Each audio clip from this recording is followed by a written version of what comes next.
콜스토프 고전인문학 강좌를 운영하고 있는 경험학당의 연구원 김규입니다. 날이 좀 많이 추워졌는데 어떻게 들으셨습니까? 버스 타고 오셨다고. 날이 춥긴 한데 그 사만삼이라고 날이 추우면 또 미세먼지가 없고 그래서 하루도 푸르고 맑고 깨끗한 것 같습니다. 티마이오스 오늘 주 텍스트가 티마이오스에 보면 플라톤이 우리한테 눈이 달린 이유가 지상에 있는 사물을 잘 보라고 하는 게 아니고 고개를 들어서 하늘을 보고 우주를 보고 그 질서를 배우고 있으라고 눈이 달린 것이다 이런 얘기를 합니다. 저는 그 얘기를 우리가 어떤 우리의 문제를 바라볼 때 그러니까 눈앞에 있는 문제에 연연하지 말고 좀 더 전체를 봐야 문제를 풀 수 있다. 뭐 이런 식으로 이야기를 합니다. 플라톤은 이 티마이오스에서 우주를 우리가 보는 관점, 근대 과학적 관점과는 좀 다른 관점에서 우주를 보고 있습니다. 그래서 이제 오히려 하이젠베르그 같은 양자 물리학자들은 이런 티마이오스로부터 우주를 보는 새로운 관점을 얻었다고 이렇게 얘기를 합니다. 오늘 여러분들도 이 강의를 통해서 여러분들 문제를 보는 새로운 시각을 얻어가셨으면 좋겠습니다. 오늘 강의를 맡아주신 김효선 선생님은요, 석사학위를 티마이오스로 하시고 프랑스로 넘어가셔서 티마이오스 연구로 세계적으로 유명한 윅성 선생님을 사사하셨는데, 물론 이제 박사 논문은 플라톤 초기 대학편 연구이긴 합니다. 그런데 이제 돌아오셔서 경험학당의 연구원으로서 경험학당의 플라톤 총서 중에 티모이오스 편을 맡아서 몇 년 동안 시금을 접해하고 번역에 몰두도 하셨습니다. 또 그와 관련된 여러 편의 논문도 쓰셨고요. 왜 오늘 강의로 들어오시면 아시겠지만 성경에 왜 그런 말이라고 그러더라고요. 성령이 말씀이 되고 말씀이 육신이 된다 이런 말이 있는데 그 선생님은 생각이 말씀이 되고 말씀이 곧 문장이 되는 분입니다. 그래서 오늘도 아주 명료하고 분명한 말씀을 해주실 거라고 기대합니다. 김효선 선생님 보시겠습니다.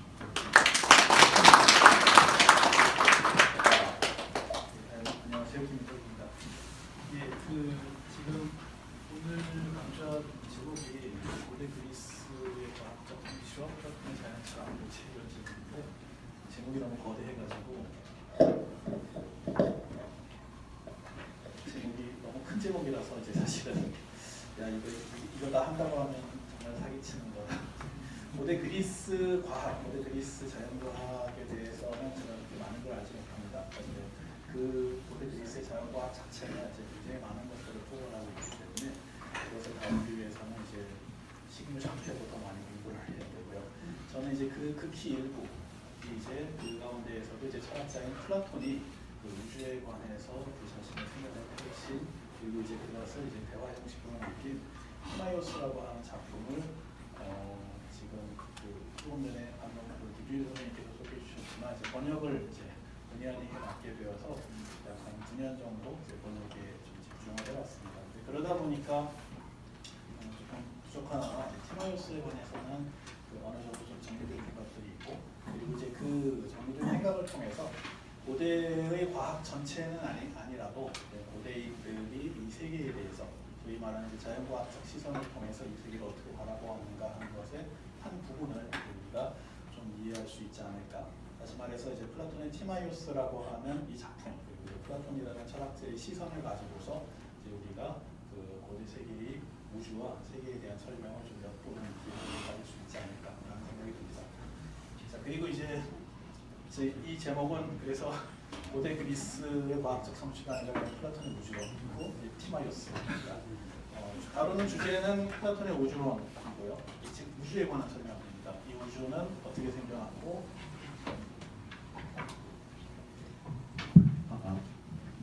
이 우주가 어떻게 생겨났고 이 우주는 이제 근본적으로 어떤 식으로 구성되어 있고 그다음에 이제 이것의 특징은 무엇인가 하는 우론이고요. 그리고 그 우주론을 다루고 있는 작품이 바로 티마이오스입니다. 티마이오스는 그 제가 지금 번역을 지금 거의 마무리해 놓은 상태인데 언제 나올지 잘 모르겠습니다만 빨리 내려고 하고 있고요. 하지만 이제 저희 번역 이외에도 다행히 우리말로 이제 두 편의 번역이 또 있습니다. 그래서 그 하나는 그 제가 좀 소개를 해드렸듯이 그 홈페이지에 올렸는데 이제 그 박종현, 김용균 이분 선생님의 공역 된 티마이오스가 있고요. 그다음에 이제 지금부터 한 3, 4년 전에 손정희 선생님, 그 도전학자죠. 손정희 선생님의 번역하신 티마이오스 두 개의 번역에 나와 있습니다. 박종현, 김용균 선생님의 번역은 이제 굉장히 꼼꼼하고 정확한 번역이고요. 다만 이제 호흡이 굉장히 길기 때문에 조금 지구력이 요하는 그런 번역이고요. 그리고 손정희 선생님은 아마 고전에 관심 있으신 분들은 이렇게 들어서 아시겠지만 굉장히 유려한 번역을 자랑하고 있습니다. 다만 이제 유려함 속에는 이제 여러 가지 함정이 들어있기 때문에 신중하게 좀 읽어야 필요가 있겠습니다. 그럼에도 불구하고 이미 번역이 두 편이나 나와 있기 때문에 우리가 이제 어느 정도 작품을 따라갈 수도 있을 것 같습니다. 오늘 저는 이 티마이오스라고 하는 작품을 가지고서 그 플라톤의 우주론에 대한 약간 가이드, 몇몇 중요한 철학적인 개념을 여러분과 함께 읽으면서 그것에 대한 설명을 좀 해드리고요. 그래서 여러분께서 이제 나중에 그 티마이오스를 직접 한번 읽어보실 때 크게 헤매임 없이 작품에 들어가서 작품의 논리를 따라갈 수 있도록 그런 식으로 좀 강의를 하도록 하겠습니다. 자, 그러면 슬슬 시작을 해볼까요?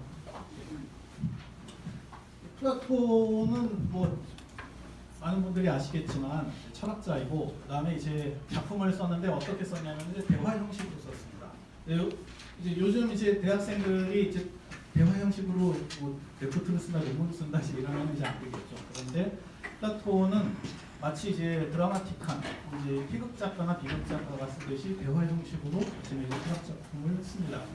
그리고 이제 고대의 그 문헌학자들, 플라톤 이후의 사람들 가운데 플라톤의 작품들을 수집하고 분류하고 정리한 사람들은 플라톤이 대화 형식으로 이제 작품을 쓴 것을 착안을 해서 보통 이 고대 플라톤의 작품을 4개 한 묶음씩 해서 이제 이른바 이제 4부작 형식으로 묶어놓았습니다. 이걸 이제 전통적으로 테트라로디아라고 이제 이야기를 하는데요. 이 4부작이라고 하는 전통은 보통 이제 우리가 잘 알고 있는 고대 그리스는 비극이 유명하죠. 특히 이제 아테네는 이른바 이제 비극의 메카라고 해서 지중해 세계에서 이제 글줄기나 쓴다는 사람들은 다 아테네에 모여서 비극 경연에 참여를 합니다. 그런데 이제 비극 경연에 참여를 할 때 일단 우리 신춘문예 같은 거죠. 근데 빨간 한 편만 내는 것이 아니라 보통 4편을 같이 써서 냅니다. 그리고 이 4편이 보통 3편의 비극과 한 편의 사티로스 이렇게 해가지고 총 4부작 구성으로 해서 이제 출품을 하고 그다음에 그 경연에 참가를 하게 되는데 그 형식을 이제 모방을 해서 그 플라톤의 작품 형식을 전통적으로 4개씩 묶어냅니다. 티마이오스는 이제 그 중에 여기 보시다시피 클레이토폰, 국가, 티마이오스, 크리티아스 이렇게 이제 이 4편 가운데 하나로 분류가 되어 왔습니다. 클레이토폰은 이제 오늘날 좀 미적으로 간주가 되고 있고요. 그다음에 이제 국가는 뭐 많은 사람들이 알고 있는 플라톤의 대표적인 정치철학적인 작품이죠. 그리고 이 맨 뒤에 있는 크리티아스라고 하는 작품을 보게 되면은 이 작품은 역시 이제 관심 있는 분들은 좀 들어보셨겠지만 플라톤의 작품 가운데 아주 재미있는 아틀란티스의 전설을 다루고 있는 작품입니다. 그 티마이오스에도 그 얘기가 잠깐 나오기는 하는데 무슨 이야기인고 하니 고대 그리스인들이 살던 시대보다 훨씬 더 이전, 그러니까 이제 이 작품 속에서는 지금으로부터 9,000년 전에 이 우리가 지금 알고 있는 대서양, 애틀란틱 오션이죠. 이 대서양은 사실은 육지로 되어 있었고, 그 다음에 이제 그곳에 그 육지로 되어 있었기 때문에 사람들은 더 넓은 땅을 건너갈 수 있었다라고 이야기를 합니다. 그리고 이제 그 육지에 살던 사람들이 바로 이제 아틀란티스인들이었죠. 그래서 이제 그들은 이제 기술을 사랑하는 사람들이었고, 그래서 이제 높은 수준의 문명을 구가하고 있었는데 어느 날부터인가 이들이 도덕적으로 타락하기 시작했고, 그 다음에 이제 자신의 욕심을 이기지 못하고 소위 이제 지중해 넘어 지중해 세계를 갖다가 이제 침략을 하게 되는데, 그때 이제 모두가 다 패배하고 굴복하고 배신을 하는 와중에 우리 위대한 아테네인들만이 이제 아틀란티스에 있어서 싸웠고 아틀란티스인들의 침략을 무찔렀다. 그리고 이제 그 뒤에 포구가 내려서 고대 자기들의 아테네인들의 조상은 모두 이제 물에 휩쓸려갔고 아틀란티스라는 이 섬은 그 자체로 다 가라앉아 버려서 오늘날에는 모두 그 대서양 바깥으로 나갈 수가 없다. 이제 뭐 이런 이야기가 담겨 있죠. 그 내용은 티마이오스에도 일부 들어있고 그 다음에 이제 주로 다루는 것이 크리티아스입니다. 그러면서 이 크리티아스라는 작품에서는 이 멸망하기 이전에 아틀란티스인들이 어떤 정치 체제를 유지하고 있었고 그 다음에 이제 어떤 식으로 이제 나라를 꾸려가고 있었는가를 다루고 있는 미완성작입니다. 쓰다가 중간에 이제 끝났어요. 자, 그래서 이제 딱 보게 되면은 클레이토퍼는 위작으로 의심되지만 이 내용은 저로 이제 윤리적인 성격이 강한 이제 무덕 철학에 관련된 것이고요. 국가는 뭐 아주 유명한 정치 체제에 관한 책이죠. 맨 마지막에 크리티아스도 볼 것 같으면은 가상의 국가인 아틀란티스를 대상으로 하고 있지만 역시 어떻게 보면 이제 정치 철학, 정치 체제에 관한 이야기입니다. 그런데 그 가운데 있는 티마이오스는 이 강좌의 주제처럼 우주론을 다루고 있습니다. 이제 뭔가 이제 약간의 묘화감이 있죠. 그러니까 윤리학, 정치 철학, 정치 철학, 가상의 정치 체제지만 그 사이에 이제 우주론이 들어있는 겁니다. 고대인들, 그러니까 플라톤의 작품들을 다 읽고 이 작품 저 작품 비교하고 연구하고 고대의 주석가들이 이런 식으로 이제 작품을 갖다가 이제 분류를 했을 때 그들 안에는 아마 이 작품들이 티마이오스는 이것들과는 좀 겉보기에는 다를지언정 사실은 어떤 주제적인 연속성이 있을 것이라고 아마 추측을 했을 겁니다. 다시 말해서 우리는 고대 그리스 과학의 성과의 한 지점에서 플라톤의 티마이오스라고 하는 우주론을 보지만 정작 이 작품을 서술했던 이 작품을 지었던 플라톤의 이제 생각 속에는 단순한 우주론이 아니라 조금 더 넓고 조금 더 큰 그림이 있었으리라고 우리는 추측을 할 수가 있습니다. 그리고 그 조금 더 넓고 큰 그림은 아마 이제 플라톤의 정치 철학일 겁니다. 다시 말해서 플라톤의 우주론은 정치 철학이라고 하는 플라톤의 좀 더 큰 목적 안에 한 부분으로 위치한다라고 일단 생각을 해주시면은 나중에 이제 티마이오스를 들어갈 때 좀 더 쉽게 이해할 수 있습니다. 내용은 조금 더 쉽게 따라갈 수 있을 것 같습니다. 자, 그 다음에 작품의 저술시기인데요. 이거 그냥 간단히 넘어가겠습니다. 플라톤의 작품은 전통적으로 이제 초기, 중기, 후기로 구분이 됩니다. 초기 작품들은 보통 소크라테스적 대화 이렇게 알려져 있는데 주로 이제 소크라테스가 나와서 많은 사람들과 함께 이제 대화를 나눌 때 그 다루는 내용이 주로 덕, 이른바 이제 정의라든가 경건이라든가 용기라든가 혹은 절제라든가 이러한 이제 윤리적인 덕목들에 관해서 탐구를 하는 그러한 작품들이죠.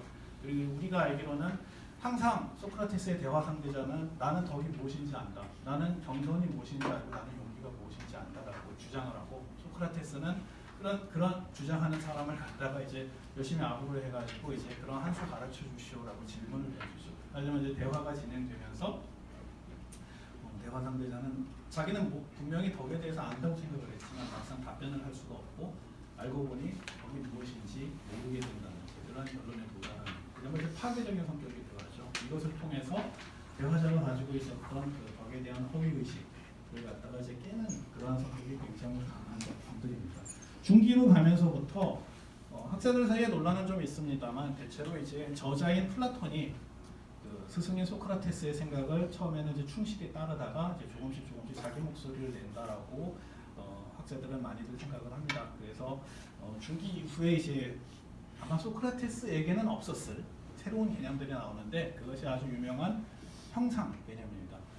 우리가 살고 있는 이 감각세계, 이 구체적인 삶을 하나하나는 사실 알고 보면은 다 일종의 이미지이고 모상이고 좀 더 심하게 말하면 허상에 불과한 것이고 실제로 우리가 감각적으로 생생하게 접하는 이러한 것들이 허상이고 오히려 이러한 허상을 그렇게 보이게끔 하는 진상이 이곳이 아닌 다른 곳에 실제로 존재한다라는 식으로 생각을 하고 그것이 바로 감각적인 눈이 아니라 마음의 눈으로 관조해서 포착하게 되는 형상이다 이런 식으로 이야기하는 것이죠. 그래서 이 플라톤의 작품들 가운데 파이돈이라고 하는 작품 안에서 눈앞에 펼쳐져 있는 것은 사실은 다 일종의 이제 허상에 불과하고 이것들의 근거 그리고 이제 이 허상들을 그렇게끔 보이게끔 하고 그런 성질을 갖게끔 하는 어떤 실질적인 것이 있을 것이다라고 가정의 형식으로 이 형상 혹은 이데아라고 하는 것이 이제 제시가 됩니다.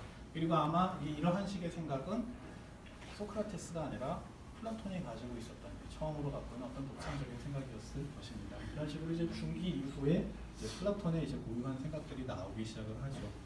자, 티마이오스는 바로 이 초기, 중기, 후기 작품들 가운데 가장 후기에 속하는 작품들입니다. 그래서 보통 이제 티마이오스와 크리티아스는 플라톤의 가장 최후의 작품을 보통 이제 법률이라고 합니다. 이건 확실한데 왜 그러냐면 쓰다가 죽었거든요. 다 못 쓰고. 그래서 이제 보통은 이제 법률을 중심으로 해서 그 앞에 무엇이 뭐고 앞에 무엇이 뭐고 그 앞에 무엇이 뭐였는지를 갖다가 이제 쭉 탐구를 하는데 이 작품의 사상의 그 비슷함과 다름 이것을 가지고서 이제 구별을 하기도 하고 그 다음에 이제 글을 쓸 때 그 무의식 중에 이제 저자의 글 쓰는 투가 있습니다. 그 이제 문체론이라고 이제 이야기하는데 그 문체의 미묘한 변화를 가지고서 법률에 가장 가까운 문체를 가지고 있는 작품의 가장 후기 작품, 법률로부터 문체가 조금씩 달라지는 작품이 이제 그 이전 작품으로 가는데 티마이오스 같은 경우에는 여러 논란이 있지만 그 가장 후기에 속하는 작품으로서 아마 법률 그 이전의 필레고스라고 하는 작품 그리고 그 이전의 티마이오스가 아니었을까. 그래서 이제 가장 끝에 뒤에서 한 서너 번째에 속하는 작품으로 간주를 하고 있습니다.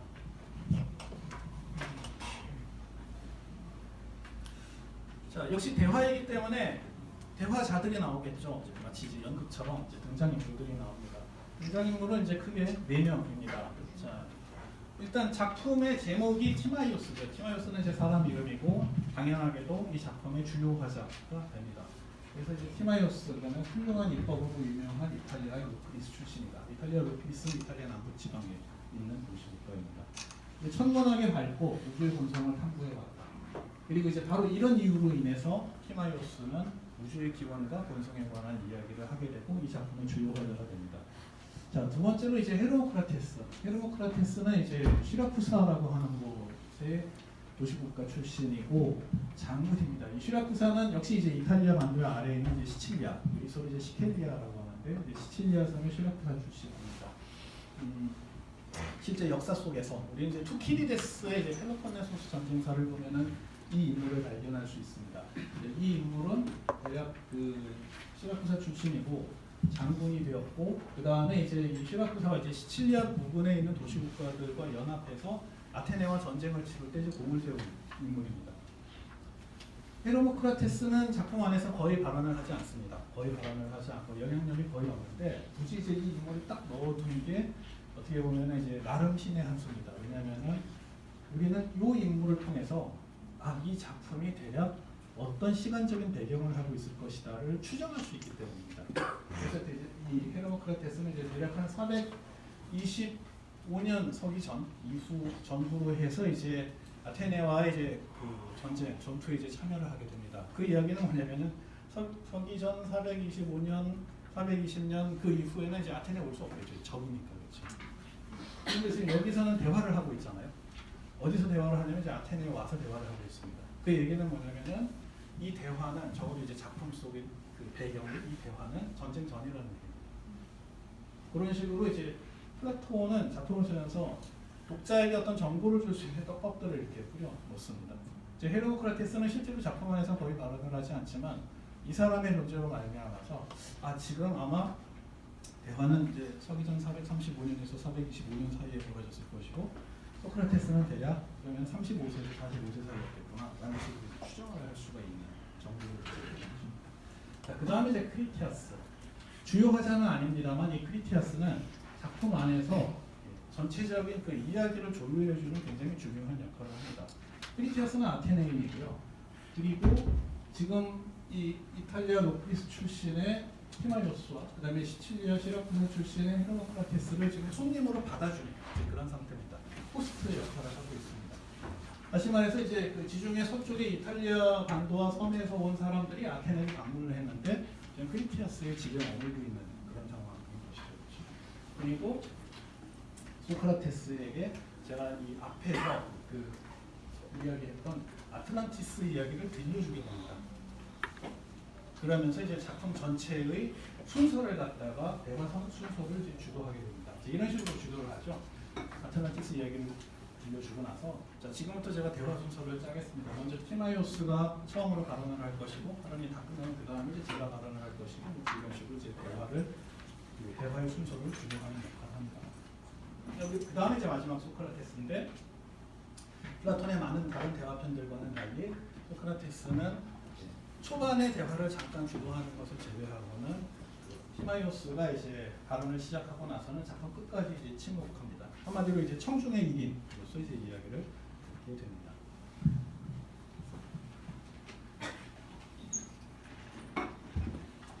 자, 작품의 구성. 티마이오스라고 하는 작품은 티마이오스가 그 우주의 기원과 본성에 대해서 그리고 이제 그 안에 있는 깃들어 있는 이제 각종 생명체들, 인간이라든가 식물, 동물에 대한 이야기를 하는 그러한 작품인데 그러다 보니까 결국 지금 제가 강의를 하는 것처럼 티마이오스는 사람들 앞에서 이제 혼자 이제 강연을 하게 됩니다. 다만 이제 이 강의가 시작되기 전에 직접적인 대화가 그 약한 10페이지에 걸쳐서 이제 이루어지게 됩니다. 직접 대화. 사람들이 다 모여서 어제 나눈 대화에 대해서 요약을 하고 그 다음에 오늘 우리가 할 토론 주제에 대해서 이야기를 하고 크리티아스가 나서서 오늘의 주제에 대해서 소개를 한 다음에 티마이오스에게 마이크를 넘기기까지의 과정이 바로 직접 대화입니다. 그리고 나서 이제 티마이오스가 우주의 기원에 대해서 제가 이야기를 하겠습니다 라고 하고 나서 이제 이 작품의 끝까지 티마이오스가 이야기를 하게 됩니다. 그리고 직접 대화를 이제 간단하게 요약을 해보면 이제 이렇게 됩니다. 처음에 이제 소크라테스가 이제 모여있는 사람을 셉니다. 이게 되게 어떻게 보면은 좀 인위적인데요. 이렇게 되면 한 분, 두 분, 세 분. 근데 우리 네 번째 손님은 어딨죠? 뭐지? 이렇게 묻습니다. 되게 이제 속보이는 카운트죠. 딱 보면 4명 다 보이는데. 이제 한 분, 두 분, 세 분. 여기서 이제 아마 이제 티마이오스, 크리티아스, 헤르모크라테스. 이제 네 번째 분은 어디 계시죠? 그랬더니 그 사람은 아파서 못 왔어요. 이렇게 얘기를 합니다. 아파서 못 왔다고 하니까 이제 소크라테스가 뭐라고 얘기하냐면 그러면 사실 여러분은 지금 나한테 빚이 있는데 이야기 빚이 있습니다. 이 빚을 안 온 사람 못까지 여러분이 다 해줘야 된다 이렇게 이야기를 합니다. 그러니까 이제 티마이오스가 물론 우리가 어제 당신한테 너무 좋은 얘기를 들어가지고 그 빚을 갚으러 왔다. 그래서 그 사람 한 사람이 없어도 우리가 충분히 갚을 것이고 그렇게 이야기 빚을 갚지 못하는 것은 제대로 된 도리가 아니다라고 이제 이야기를 하죠. 자, 그러면서 이제 어제 이야기의 주제에 대해서 말을 하는데 어제 이야기의 주제는 공교롭게도 플라톤의 국가에서 다룬 국가편의 주제와 일치합니다. 그것이 뭐냐면은 가장 훌륭한 정치체제란 무엇이고 그 다음에 그 가장 훌륭한 정치체제를 구성하는 사람들은 어떤 사람들인가에 관한 주제입니다. 물론 이제 작품을 읽어보면은 시기적으로는 다릅니다. 그래서 이제 마치 얼핏 보면 어제 국가의 대화를 하고 오늘 티마이오스의 대화를 하는구나 라고 생각을 하겠지만 미묘하게 다릅니다. 사실은 국가의 대화는 대략 한 시간적으로 6월경에 했을 것이고요. 그 다음에 이제 티마이오스의 대화는 이 작품 속의 배경을 보면은 보통 이제 판아테나이아라고 해가지고 이제 한 8월경에 하는 대화로 알려져 있습니다. 그래서 시간적으로는 다릅니다. 하지만 아마 의도적으로 국가의 대화를 연상시키게끔 좀 이야기를 배치한 것 같다라고 이제 추측을 할 수는 있어요. 자, 그래서 국가의 내용을 사실상 이제 요약을 해줍니다. 그래서 이제 철저하게 이제 이른바 그 계급 부분을 하죠. 여기서 말하는 이제 계급이라고 하는 것은 각자에게 주어진 직무, 역할을 의미합니다. 누군가는 이제 노동과 생산을 담당하고, 누군가는 이제 국가의 방위를 담당하고, 누군가는 이제 도시국가의 통치를 담당하고, 이제 각자의 소질과 능력에 따라서 이제 이렇게 역할 분담을 한다는 뭐 그런 얘기를 하고요. 그리고 이제 누군가가 이제 부를 갖다가 독점하는 것 한다든가 그런 것이 아니라 통치자들, 소위 말하는 이제 철학자 왕들이죠. 이제 이러한 사람들 역시도 공동생활을 하고 사유재산을 인정하지 않고 이케야 이제 최소한의 생계에 필요한 만큼의 경비만을 이제 대가로서 받을 뿐이다라는 이야기를 하고요. 그 다음에 이제 아이들의 교육에 대해서도 이야기를 하고요. 그래서 이제 우리가 국가편을 통해서 읽을 수 있는 내용들이 아주 간략하게 하지만 굉장히 정확하게 이제 요약이 되어 있습니다. 그래서 소크라테스가 이제 제가 어제 여러분에게 했던 이야기는 바로 그런 얘기였습니다라고 제가 말을 하죠. 그리고 나서 이제 소크라테스가 자 이제 빚을 내가 받을 차례인데 자기가 원하는 얘기를 합니다. 어제는 그런 정말 훌륭한 국가는 아마 이런 것일 것이다라고 이상적인 정치 체제와 그 국가의 이제 멤버들, 구성 요소들, 시민들에 대한 얘기를 했는데 좀 아쉬운 게 있다는 거예요. 그 이상적인 건 한마디로 이제 이론으로 만들어낸 거잖아요. 그런 거 말고 나는 그런 국가를 진짜로 한번 보고 싶다. 이제 이렇게 얘기를 합니다. 우리가 이론으로 만들어낸 훌륭한 국가가 아니라 우리가 그렇게 훌륭한 국가가 이 현실에 있던가 아니면 과거 먼 옛날 역사 속에 있었던 실제 했었던 이제 그러한 국가에 대한 이야기를 듣고 싶다. 이제 이렇게 얘기하죠. 정말 말도 안 되는 얘기죠. 그렇죠? 그런데 크리티아스가 마치 이제 약속이었다 한 듯이 나 그거 알아요 하고서 이제 자기가 이야기를 합니다. 그 이야기가 바로 아틀란티스 이야기입니다. 그래서 이 시기 이제 플라톤이 살아있던 시기가 사실 이제 지금으로부터 2,400년 전인데 이 작품 속에 이제 사람들이 지금으로부터 9,000년 전 이제 이렇게 얘기를 합니다. 그러니까 만 년도 넘는 전에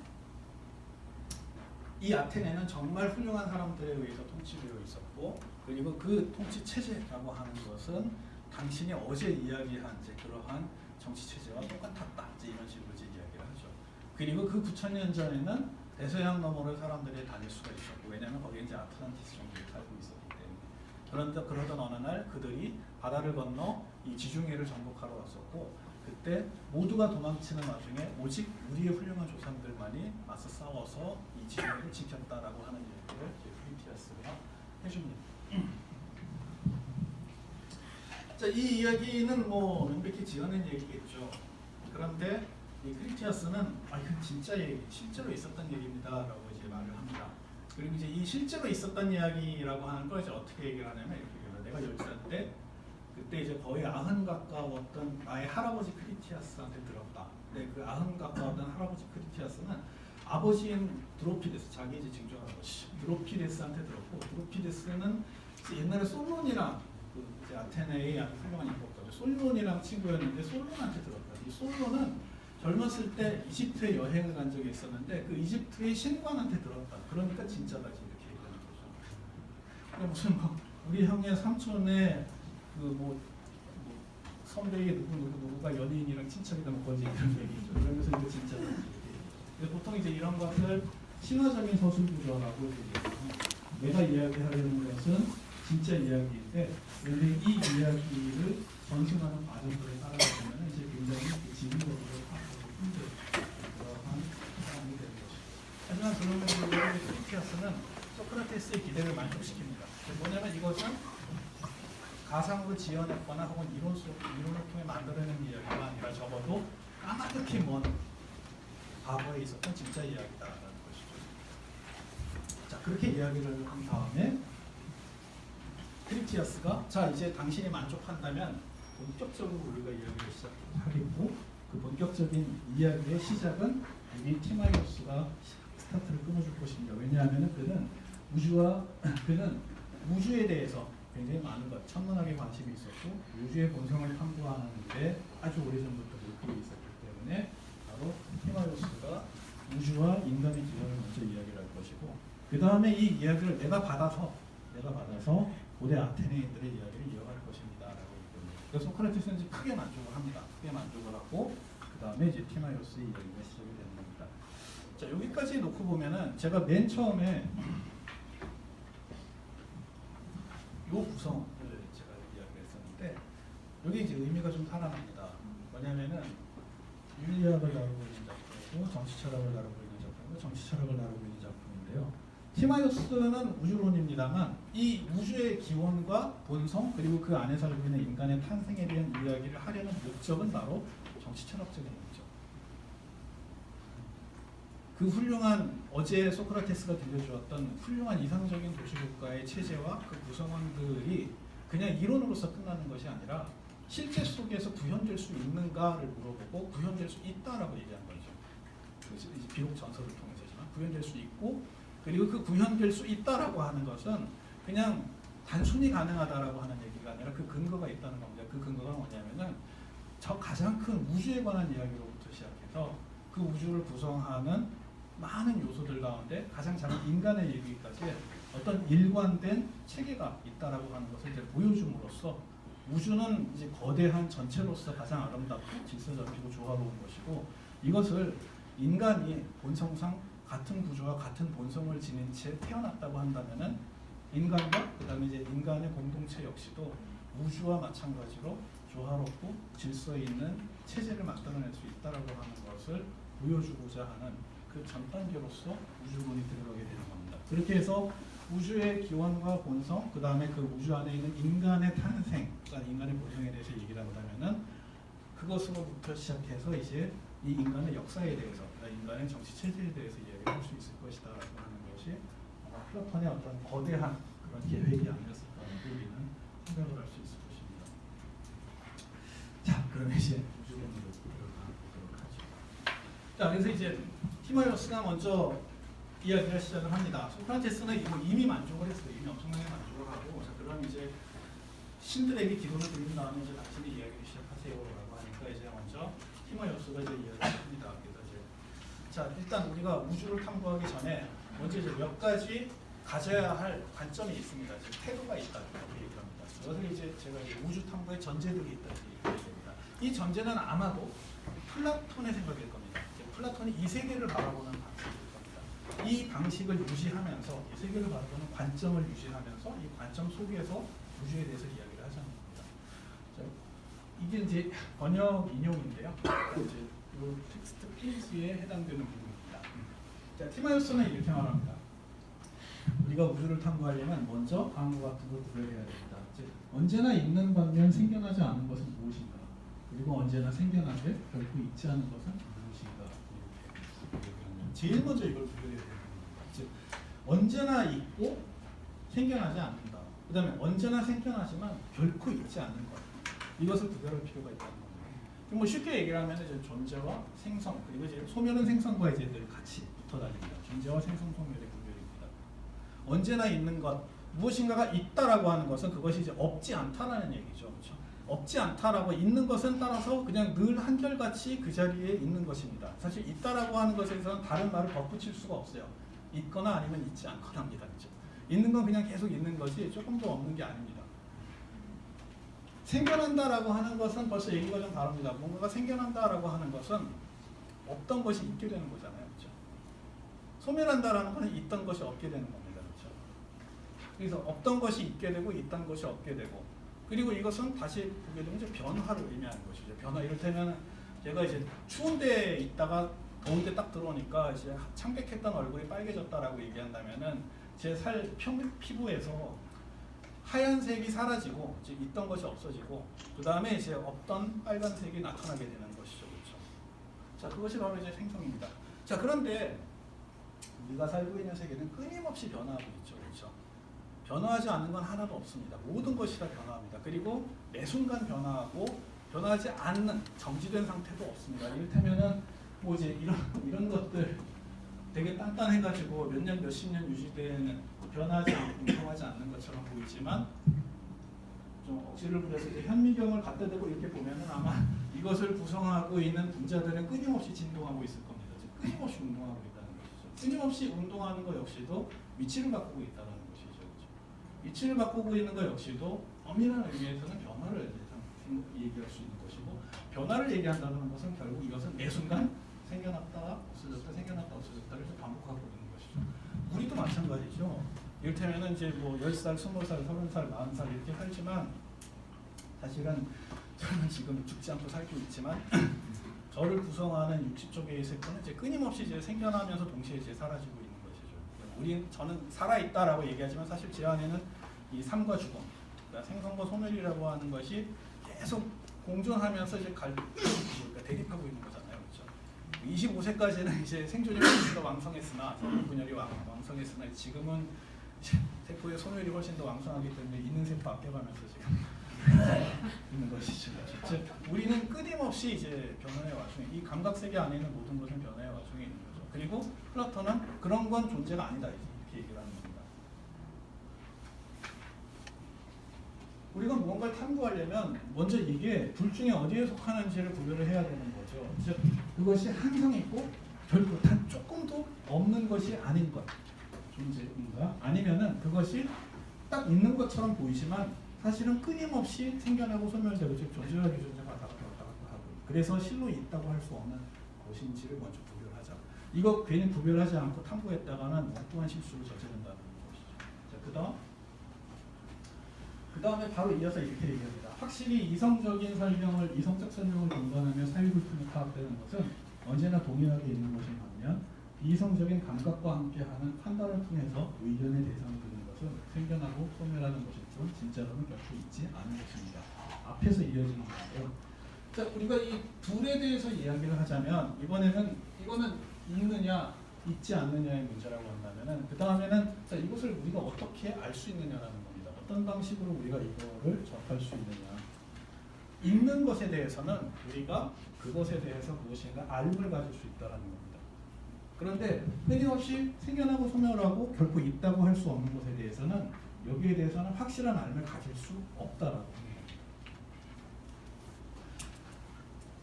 이성적 설명을 동반하며 사유를 통해 파악되는 것은 언제나 동일하게 있는 것 이거라는 겁니다. 반면에 감각과 비이성적인 감각과 함께하는 판단을 통해 의견의 대상이 되는 것은 생겨나고 소멸하는 것일 뿐 진짜로는 결코 있지 않은 것이라고 하는 겁니다.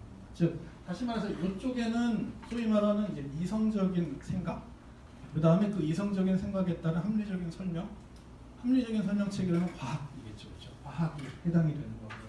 생성소멸하는 것에 대해서는 감각, 눈으로 보고 귀로 듣고 손으로 만지고 하는 감각과 이 감각에 기반한 자신의 믿음, 그리고 이 믿음의 체계는 과학적인 알이 아니라 소위 말해서 이제 주관적인 의견 혹은 여러 사람이 공유하는 의견 정도가 된다라고 하는 겁니다.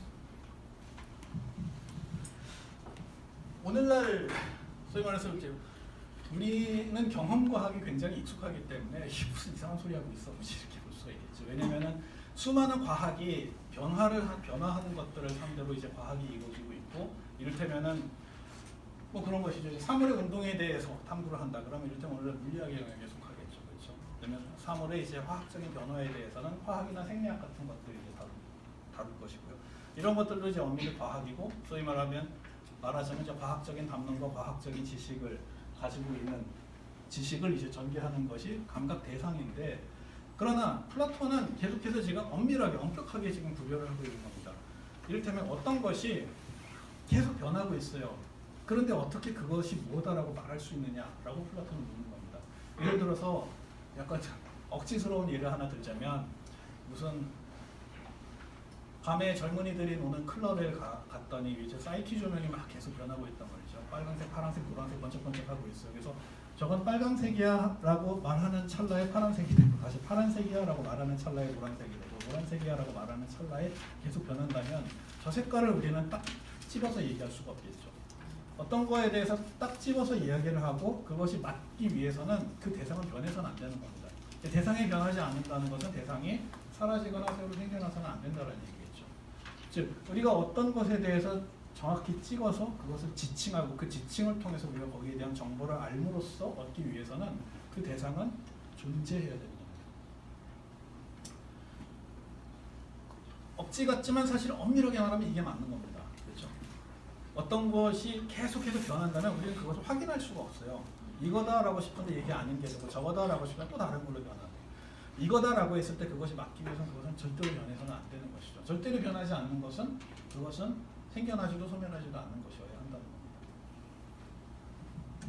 따라서 소위 말하는 우리가 알미라고 하는 지식 혹은 그 지식의 체계로서의 과학이라고 하는 것은 엄밀하게 여기에 해당된다는 것이죠. 반면에 그렇지 않고 끊임없이 변화하는 것이라면 우리는 그것을 엄밀한 의미의 지식 혹은 알이라고 얘기할 수 없습니다.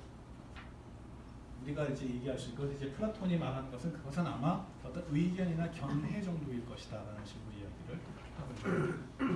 자, 그러면은 하나 그 다음에 이거 아주 독특한 문장인데, 세 번째, 생겨나는 것은 모두 필연적으로 어떤 원인에 의해서 생겨나는 것입니다. 왜냐하면 무엇이든 원인이 없이는 생겨날 수 없기 때문입니다.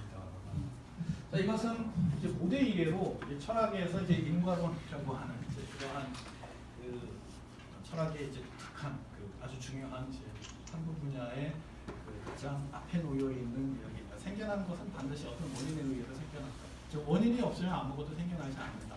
라는 식으로 이야기를 하는 겁니다. 이를테면 우주가, 지금 우리가 살고 있는 이 우주가 있다. 그런데 이 우주가 생겨난 것이다 라고 얘기한다면은 반드시 그 원인을 제기할 수 있다라고 하는 것입니다.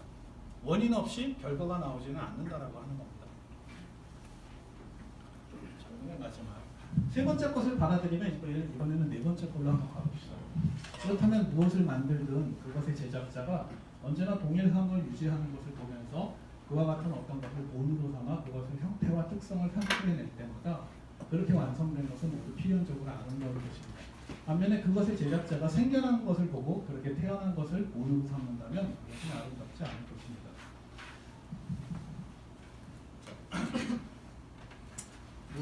생겨난 것이 어떤 원인에 의해서 생겨났다. 플라톤은 좀 굉장히 자연스럽게 그 원인을 만든 자로 지금 돌리고 있습니다. 무엇인가 생겨났다. 누가 만들었어? 이렇게 얘기하는 것이죠. 자, 그러면은 그 다음 얘기. 그렇다면 그것을 만든 사람이 뭘 만들려면 어떻게 만드느냐? 집을 만든다 이렇게 얘기합니다. 그럼 집을 만들려면은 일단은 이제 건축가가 이제 재료를 가공해서 집을 만들겠죠. 그런데 이제 이것이 제대로 된 집이 되기 위해서는 아마 집에 설계도가 있어야 될 겁니다. 그렇다면 이제 이게 무슨 빌딩을 짓는다, 혹은 뭐 2층 집을 전원주택을 혹은 수상가옥을 짓는다 이렇게 얘기했을 때 도면을 보고서 이 도면에 따라서 집을 지어야겠죠. 그렇죠? 혹은 뭐 이게 없다 하더라도 자기 머릿속에 이제 집에 대한 어떤 완성된 형태가 들어 있어야 될 겁니다. 그것을 따라서 집을 지었을 때 만들겠죠. 그게 아니라 이제 아무 생각 없이 집을 지으면은 이게 뭐 집이 될지 배가 될지 알 수가 없는 것이죠. 그렇죠? 자, 그런데 그 모델이라고 하는 것을 어떻게 바라보느냐라고 하는 겁니다.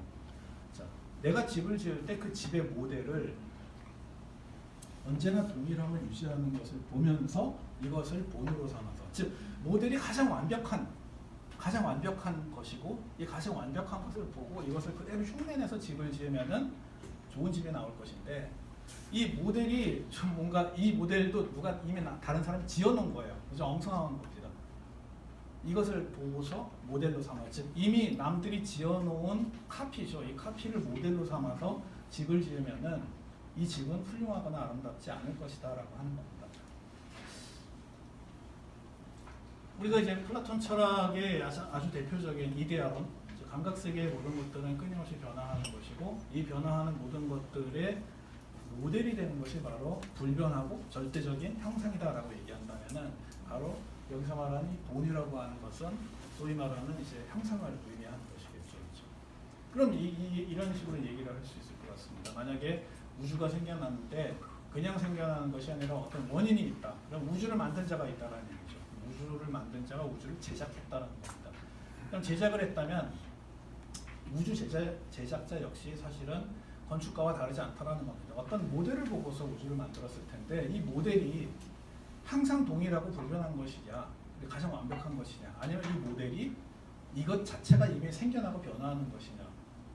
이 세계가 아름답다면은 모델은 완벽한 것이어야 될 것이고, 완벽하다라고 하는 것은 모든 변화와 생성 운동으로부터 자유로운 불변하는 것이어야 할 것이다라고 하는 것이 이 전제 안에 들어있는 겁니다. 자, 그러면은 이런 식으로 이야기를 한 다음에 이제 이 전제를 적용하면은 이 우주는 생겨난 겁니다. 생겨났다라고 하는 것은 생성, 변화, 소멸을 끊임없이 겪고 있는 것이라고 하는 것이죠. 이 우주는 끊임없이 변화하고 있죠. 끊임없는 운동 중에 있는 것이죠. 끊임없이 무엇인가가 새로 생겨나고 그 다음에 자라고 낡아가고 그 다음에 끊임없이 소멸하고, 이것이 이제 계속 반복되고 있는 것이죠. 그렇다면 당연히 우주는 처음 얘기했던 존재와 생성 중에서 생성에 속하는 것일 겁니다. 그렇죠?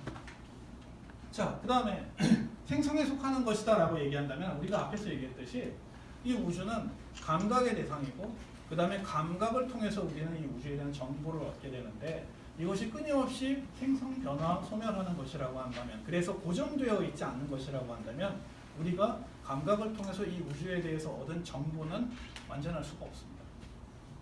이 플라톤이 지금 하는 얘기죠. 앞에서 얘기했듯이 알미라고 하는 것, 지식, 과학, 엄밀한 의미에서의 알미라고 하는 것은 모든 운동과 변화가 빠져있는 오직 존재라고 하는 것에 대해서만 이 말이 성립될 수 있는 것이기 때문에 이 우주가 생겨난 것이라고 얘기한다면 엄밀한 의미에서 알미, 이 우주에 대해서 성립할 수 없다는 겁니다. 즉, 그럼 우리가 우주에 대해서 얻을 수 있는 것은 일종의 의견 또는 견해라고 하는 것이고, 그것의 뿌리는 아마 우리도 우주의 일부로서 우주를 접하는 우리의 감각지각이 될 것입니다. 자, 그 다음에 우주가 생겨난 것이라고 한다면 앞에 전체에서 이제 생겨난 모든 것은 원인을 갖는다라고 얘기했으니까 당연히 우주 생성의 원인이 있겠죠. 그렇죠? 그리고 그 원인이 바로 우주 제작자다 이제 이랍니다. 안타깝게도 우리는 우주 안에 아주 작은, 정말 먼지만큼이나 작은 요소이기 때문에 우주 전체를 만든 제작자에 대해서는 우리가 알 수 없고, 완전히 알 수 없고, 그 다음에 이제 설령 그 우주 제작자를 갖다가 찾아낸다 하더라도 온전히 설명할 수는 없을 것이다 라는 식으로 이제 다소 회의적인 모습을 보이기도 합니다. 자, 그러면서 이제 이야기를 했습니다. 결국 우주를 만든 제작자는 앞에서처럼 그냥 막 랜덤으로 만드는 것이 아니라 사실은 뭔가를 엄밀하게 고려를 하고 계산을 하면서 이 우주를 가장 훌륭하게 만들 텐데 이 우주가 가장 훌륭하고 아름다운 것이 되기 위해서는 그것의 본이 되는 것, 그것이 가장 완전한 것이어야 되겠죠. 그렇죠? 그래서 우리 제작자는 영원한 것을 보고서 그 영원하고 그 다음에 이제 불변한 것을 따라서 감각세계를 만들었다라고 얘기를 합니다. 그럼 결국 우리가 살고 있는 이 감각세계는 뭐냐 그러면은 완벽한 것에, 영원한 것에, 즉 본의 모상이다 이런 식으로 이제 이야기를 하게 되는 겁니다. 그리고 이제 마지막으로 학자들 사이에서 항상 많은 논란을 이야기한 거고요. 앞에서 얘기한 건데 이제 존재와 생성에 대해서 우리가 알미라고 얘기하는 것은 오직 존재에만 해당이 되고요. 여기에만 정당하게 쓸 수 있는 말이고요. 그 다음에 생성에 대해서는 우리가 믿음이나 혹은 의견이 적용된다라고 말할 수 있을 것입니다. 마지막 거를 잠깐 말해보죠. 티마이오스는 이렇게 해서 자신의 전체를 다 얘기를 합니다. 먼저 존재와 생성을 나누고 우리의 엄밀한 의미의 알은 존재에만 해당이 되고 생성 변화에 대해서는 알미 아니라 의견으로 만족해야 된다 이렇게 얘기를 하죠. 그렇죠? 생겨난 것은 어떤 원인이 있는데 그것은 바로 우주 제작자일 것이다 이렇게 이야기하는 것이죠. 그리고 이 세계가 아름답다면 제작자는 완벽한 것을 본으로 삼아서 이 세계를 만들었기 때문에 아름다울 것이다 이렇게 이야기합니다. 그리고 나서 이제 마지막으로 이렇게 얘기를 합니다. 그러므로 소크라테스 여러 가지 점에서 또 여러 가지 문제들, 예컨대 신들이라든가 우주의 생성과 관련하여 우리가 전적으로 모든 면에서 그 자체로 일관되며 완벽하게 엄밀한 설명을 제공하지 못한다 하더라도 놀라지 마세요. 오히려 정말 우리가 누구 못지않게 그럼직한 설명을 제공할 수 있다면 그것으로 만족해야 합니다. 여기서 이걸 번역할 때 되게 힘든데요. 신들이라든가 우주의 생성과 관련하여 즉 우리 인간이 신을 탐구하려고 해요. 우주의 생성에 대해서 탐구하려고 해요. 근데 사실 두 개는 같은 말입니다. 왜냐하면 우주가 바로 신입니다. 신이라 하면 불사를 의미하기 때문에 근데 우주는 영원하기 때문에 신입니다. 자, 따라서 우주와 관련해서 우리가 그 자체로 일관되게 탐구할 수 없다. 완벽하게 탐구할 수도 없다. 엄밀한 설명을 제공할 수도 없다. 지금 이렇게 얘기하고 있습니다. 그래도 실망하지 마세요. 얘기를 하고 있는 거죠. 왜 그러냐면 우주는 생겨나는 것이고 끊임없이 변화하는 것인데 여기서 일관되다, 완벽하다, 엄밀한 설명이라고 하는 것은 앞에서 얘기했던 존재에 해당되는 말입니다. 근데 이제 이렇게 얘기하면 실망을 하지 마세요. 놀라지 마세요. 오히려 정말 우리가 누구 못지않게 그럼직한 설명을 제공할 수 있다면 그것으로 만족해야 합니다. 이렇게 얘기합니다. 여기서 말하는 이 그럼직한 설명이라는 게 사실은 이 티마이오스를 연구하는 데서 이분이 한 수만 개쯤 있을 겁니다. 도대체 그럼직한 설명이 뭐냐라고 하는 것을 수많은 학자들이 이제 이것을 이제 여기서 에이코스 로고스라고 부르는데요. 도대체 이 그럼직한 설명 혹은 있음직한 설명 혹은 그럴듯한 이야기라고 하는 것이 도대체 무엇이냐? 완벽한 알을 가질 수도 없고 엄밀하게 수미일관하거나 정학적인 암도 가질 수 없지만 우리가 이 우주에 대해서 얻을 수 있는 것은 그럼직한 설명이다. 그리고 우리 이걸로 만족하자 이렇게 말을 하는 겁니다. 예전에 뭐 지금으로부터 한 100년 전쯤 19세기까지 이 그럼직한 설명이라고 하는 것은 아마 신화적인 형식으로 이야기를 하는 것을 뜻한다 이런 식으로 많이 해석을 했는데 1970년대 80년대까지 이후에 이제 학자들 같은 경우 이걸 이제 훨씬 더 적극적으로 해석을 합니다. 여기서 말하는 그럼직한 설명이 사실은 오늘날 우리가 말하는 이제 경험과학을 의미하는 것이다 이렇게 얘기를 합니다. 경험과학이라고 하는 것은 뭐냐면은 제가 조금 전에 얘기했던 화학, 생물학, 물리학, 무제 이런 것들을 이제 얘기할 때 엄밀성을 쫓지만 사실은 이제 경험 세계에서의 과학은 언제나 항상 예외를 발생시키죠, 그렇죠? 그렇기 때문에 엄밀하게 논리적이거나 절대적으로 필연적인 이제 그러한 알을 얻는다는 것은 사실은 무리가 있는 것이죠, 그렇죠? 그랬을 때 이제 과학자들이 얻게 되는 것은 이를테면 한 10,000번쯤 실험해서 이를테면 예외가 나올 확률이 뭐 0.1%냐, 0.01%냐 이렇게 가서 몇 퍼센트 이하다라고 하면은 그럼 이거 우리가 이 정도까지면 우리가 참이라고 해도 되니까 이제 이런 식으로 이야기가 되는 거죠. 그래도 훌륭히 과학이 되는 거죠. 훌륭하게 과학이 되는 것이죠, 그렇죠? 그러면서 그런 점에서 이 티마이오스를 연구하는 학자들은 여기서 말하는 그럼직한 설명은 오늘날 우리가 경험과학자들이 이야기하는 소위 말하는 이제 그 probability의 의미를 담고 있는 이야기다 이제 이렇게 얘기하는 거죠. 이 그럼직한 이야기가 그냥 단순한 미톨로지, 뭐 이제 데미우로고스라는 신이 나타나서 뭘 만들었다. 그래서 그럼직한 이야기다라고 하는 것이 아니라 경험 세계를 최대한 엄밀하게 관찰을 하고 여러 번 반복해서 관찰을 하고 이제 그것을 통해서 균합적인 결론을 얻어냈을 때 그 결론이 필연적이지는 못해도 그러나 가장 그 참에 가까운 개연적인 설명을 이끌어내는 것, 그것을 그럼직한 설명이라고 이야기하는 것이 아닐까. 그렇다면은 우리가 전적으로 모든 면에서 그 자체로 일관되지 못하고 완벽하지 못하고 엄밀한 설명도 아니다라고 하는 이 말은 사실은 그 기대치를 훨씬 더 높게 잡아도 괜찮다라는 식으로 이제 얘기를 합니다. 지금 여기서 말하는 그럼직한 설명은 고대의 자연과학이 이제 오늘날의 자연과학과는 많이 다르지만 그럼에도 불구하고 적어도 플라톤 역시 아주 회의적으로 얘기했던 플라톤에게서는 이데아만이 참이고 나머지 다 허상이잖아요. 그 얘기는 이 세계 당에 버려도 상관없는 거죠. 허상인데요. 그러나 결국 그렇지 않다라고 얘기하는 겁니다. 플라톤은 이 세계가 허상이라고 얘기하지만 그러나 우리가 이 세계로부터 얻어낼 수 있는 것이 바로 그럼직한 설명이다라고 얘기했을 때 이 그럼직한 설명이라고 하는 것의 위상을 우리가 생각보다 훨씬 더 높이 잡아줄 수가 있다라고 하는 것입니다. 그리고 그것은 오늘날의 경험과학과가 아마 크게 다를 경험과학에서 요구하는 이제 진리라고 하는 것과도 크게 다르지 않다라고 얘기할 수 있겠죠. 5분 더 보시겠습니다. 이 우주 제작 아직 시작 못했어요.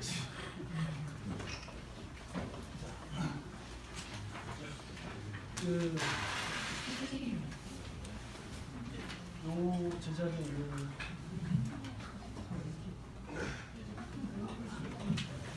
자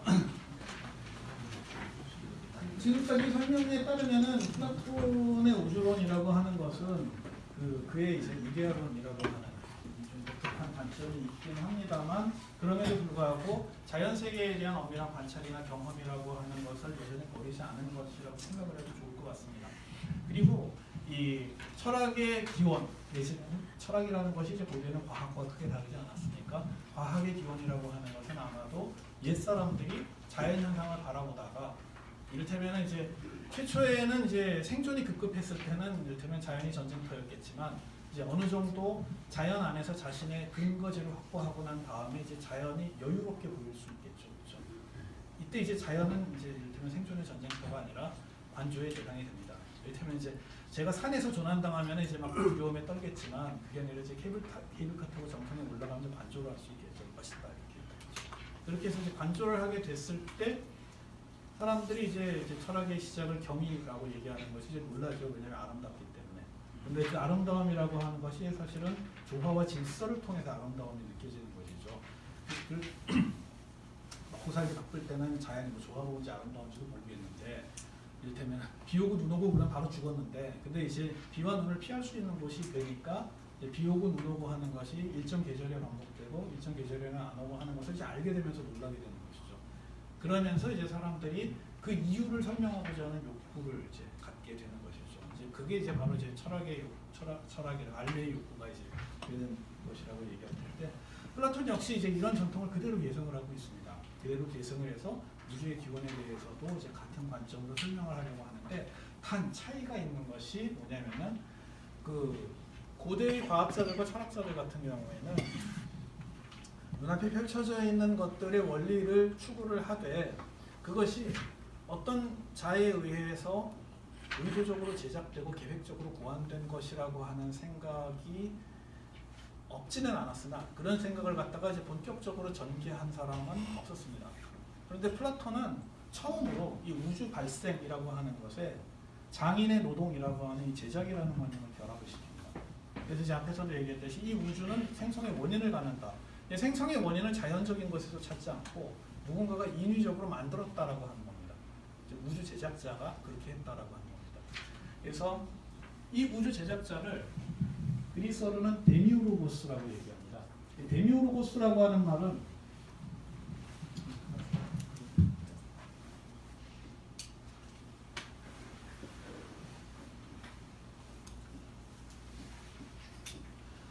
데모스하고 에르곤이라고 하는 말이 결합된 말입니다. 그래서 이제 데모스라고 하는 것은 이제 대중입니다. 보시고요. 그다음에 이제 에르곤이라고 하는 것은 뭐 여러 가지 의미가 있는데 이제 일이라는 뜻입니다. 데미우르고스라고 하는 말은 데미우르고스는 대중을 위해서 일하는 사람이라는 뜻입니다. 대중을 위해서 일하는 사람 뭐냐면 장인입니다. 이를테면 내가 신발 한 켤레를 만들어서 내가 신고 다니면 되는데 한 켤레를 만들지 않고 100켤레를 만들어요. 왜 그러냐면은 나머지 99켤레는 팔 거니까. 여러 사람들을 위해서 만들어서 그걸 매다 팔고 그거를 이제 쌀을 사고 옷을 사고 할 겁니다. 즉 장인이라고 하는 사람은 대중들 많은 사람들에게 팔 물건을 만들어내고 그것을 통해서 생계를 도모하는 겁니다. 그렇다면 장인은 기술자겠죠. 그리고 기술자라고 한다면 우리가 앞에서 이제 집을 짓는 건축가 이야기를 하듯이 머릿속에 어떤 예를 신발의 어떤 완성된 형태를 떠올리고서 그것을 재료를 가공해서 만들어서 많은 사람들에게 이제 내다 팔겠죠. 이 신발의 완성된 형태는 이제 그것이 가장 완벽하면 완벽할수록 만들어진 신발도 좋은 신발이 나오겠죠. 그렇죠? 자, 이런 식으로 세계를 만드는데 우주가 생겨난 것이고 생겨난 것이 원인을 갖는다면 우주를 제작한 자가 있을 것이다. 그가 역시 데미우르고스일 것이다. 차이가 있다면 우주는 오직 하나이기 때문에 대중을 위해서 우주를 만드는 건 아닙니다. 자, 아무튼 이런 식으로 봅니다. 자, 그러면 이제 그 다음에 물을 수가 있겠죠. 당신은 신발을 왜 만듭니까? 그러면 이제 먹고 살기 위해서 만드는 거죠. 그렇죠? 이제 데미우르고스한테 물어보죠. 당신은 우주를 왜 만듭니까? 뭐 이렇게 물어볼 수 있겠죠. 그렇죠? 먹고 살기 위해서 만들진 않겠죠. 우주를 만들 정도면 이건 인간이 아니라 신일 텐데 신이 뭐 생기 때문에 만드는데 이렇진 않겠죠. 그렇죠? 여기서 이제 첫 번째 설명에 곤란함이 나옵니다. 다른 이유를 찾을 수가 없어요. 우주를 왜 만들지? 신이 우주를 왜 만들었을까? 이건 이제 나중에 아마 중세쯤 가게 되면은 이제 그 기독교의 신의 속성을 둘러싼 수많은 논쟁들 중에 이제 하나가 되기도 하는데 신의 행위의 이유, 모티베이션이 무엇일까를 이제 묻는 겁니다. 왜 인간은 만들었을까? 더 나아가서 뭐 사랑으로 만들었다면 불행은 왜 만들었냐, 전쟁은 왜 만들었냐, 뭐 이런 것도 할 수 있겠죠. 똑같은 문제가 제기가 됩니다. 이렇게 얘기합니다. 그렇다면 생성된 것, 그러니까 이 우주를 구성한 데는 무슨 까닭을 두고 그것을 구성했는지 물어봅시다. 그는 훌륭했습니다. 그런데 훌륭한 이에게는 어떠한 것에 대해서도 결코 인색해야 하지 않았지요. 또한 인색함에서 벗어나 있었기에 그는 모든 것들이 최대한 자신과 닮기를 원했습니다. 조금 더 가볼까요? 사실 신은 모든 것들이 훌륭하고 하찮은 것은 가능한 한 아무것도 없기를 바랐기에 이렇게 해서 가만히 있지 않고 조율되지 않은 채 무질서하게 움직이는 가시적인 것을 모두 취하고는 그것을 무질서로부터 질서로 이끌었으니 질서가 무질서보다 모든 면에서 더 낫다고 생각했기 때문입니다. 신은 이 세계를 왜 만들었나요? 라고 물었다. 왜냐하면 신은 훌륭했거든요. 이렇게 얘기하는 겁니다. 즉 신의 훌륭함으로 인해서 이 세계가 만들어졌다는 겁니다. 일단 언뜻 이유가 안 되죠.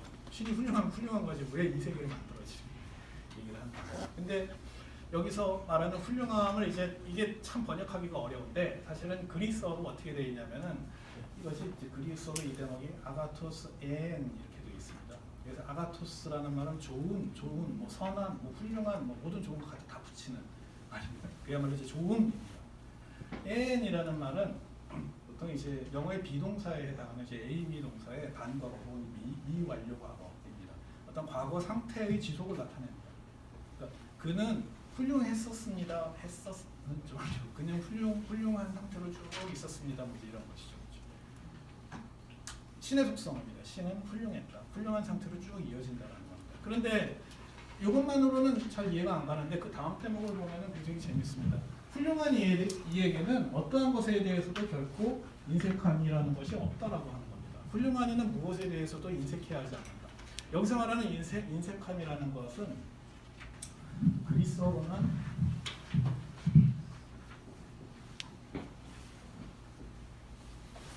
프토노스가 됩니다.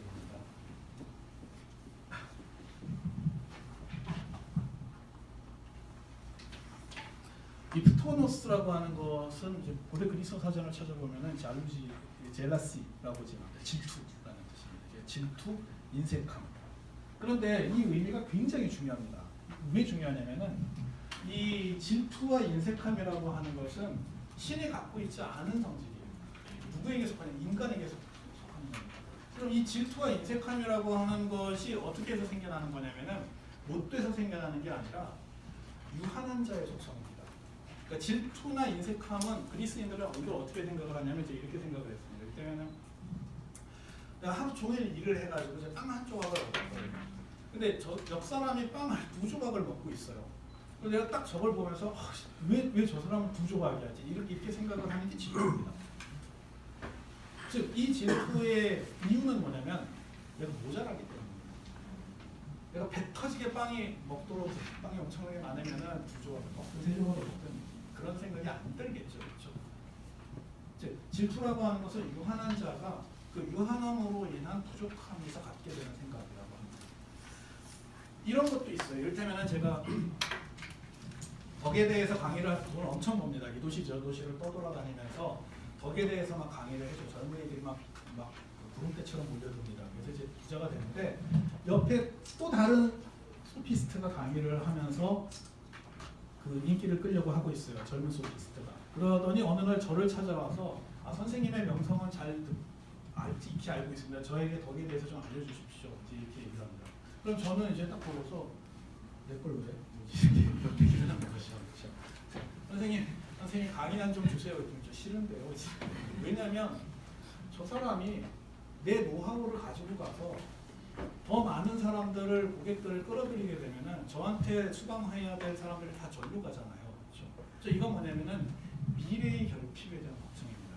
나는 이미 이미 인기가 있어서 굉장히 많은 사람들이 다 내 강의를 들으러 오고 엄청나게 많은 돈을 벌고 있지만 그런데 저 젊은 사람이 나중에 나보다 더 인기가 있어서 고객들이 다 저쪽으로 가게 되면 나는 미래에 결핍될 것이다 라고 하는 거죠. 이것까지 포함된 겁니다. 그래서 지금 당장 내가 여유가 있어도 나는 질투부터 자유로울 수가 없는 거예요. 이게 유한자의 한계입니다.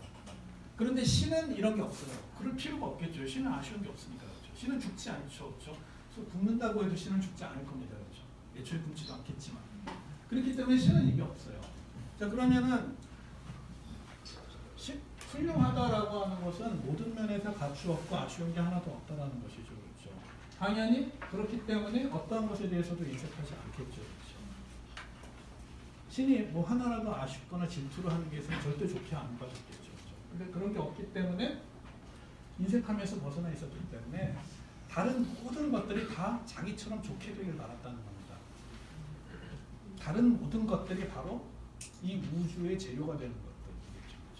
그렇죠? 나처럼 훌륭하게 되면 뭐 얼마나 좋을까라는 것이죠. 저같이 저 사람이 출세하면 내 라이벌리에서 안 되는 게 아니라 신은 모든 것들이 나처럼 훌륭해지면 좋겠다라고 생각을 하는 겁니다. 그래서 만들었다. 이 우주를. 이제 이런 식으로 이야기를 할 수가 있을 것입니다. 티마이오스의 이 대목은 이 우주가 왜 생겨났는가, 즉 데미우르고스라고 하는 이 신적인 우주 제작자가 우주를 왜 만들었는가라고 하는 질문에 대한 답변입니다. 답변인데 이것은 나중에 그 기독교 중세 철학, 이번에 중세 신비주의 기독교 철학에 굉장히 지대한 영향을 끼치게 됩니다. 이 우주는 왜 생겼는가? 신은 왜 이를테면 모든 것을 창조를 했는가를 갖다가 설명하는데 굉장히 중요한 소스를 제공을 하죠. 자, 그렇게 해서 나는데 이 세계는 아직 만들어지지 않은 이 세계라고 하는 것은 조율되지 않은 채 무질서하게 움직이고 있었고요. 우리가 살고 있는 이 세계는 감각세계니까 당연히 그 재료들 역시 가시적인 눈에 보이는 그러한 것들이겠죠. 그래서 이 모든 것들이 아무런 조율도 없이 무질서하게 막 헤매 돌아가고 있는 이것들이 자기처럼 훌륭하게 되기를 바랐기 때문에 이것들을 모두 취해서 그것들을 무질서로부터 질서로 이끌었다. 왜냐하면 질서가 무질서보다 훨씬 더 좋은 것이기 때문에 이렇게 얘기를 한 것입니다. 그렇게 함으로써 이 우주를 만들었다라고 얘기를 하고 있습니다. 예, 좀 애초에 10분을 쉬기로 했는데 일단은 여기까지 하고요. 그리고 뒤는 조금 더 읽기가 좀 많으니까 일단 10분 정도